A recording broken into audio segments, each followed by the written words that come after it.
Adem ile Havva bağda yaşayırdı. Rəbbin nurunda sülh içində qalırdı. Yaxşı ilə pisin meyvəsindən daddılar. Günah qapısını dünyaya açdılar. Cennetten ayrıldılar o gün. Hayat yolu oldu çetin uzun. Ama ümit sönmedi hiç vaxt. Rab gönderdi xilasın nicat.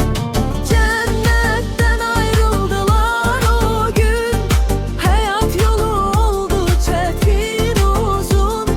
Ama ümit sönmedi hiç vaxt.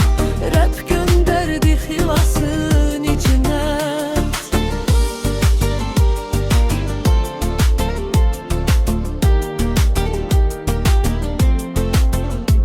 Hayat ağacına el uzatmasınlar diye onlar çıktılar o müqəddəs diyardan geriye. Dünya derdiyle gözyaşıyla doldu. İnsanlık günahın yükünü aldı. Cennetten ayrıldılar o gün.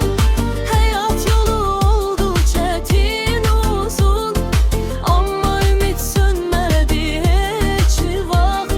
Rab gönderdi xilasın nicat. Cennetten ayrıldılar o gün. Hayat yolu oldu çetin uzun. Ama ümit sönmedi hiç vaxt. Rab gönderdi xilasın nicat. İsa Mesih geldi yeryüzüne, sevgiyle, nur ile, hak sözüne.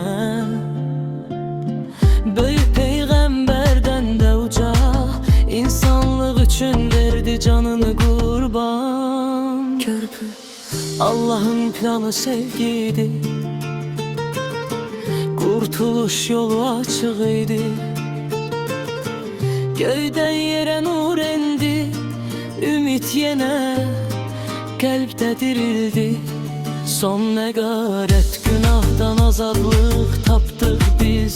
Onun məhəbbətiyle olduk temiz. Adem övladı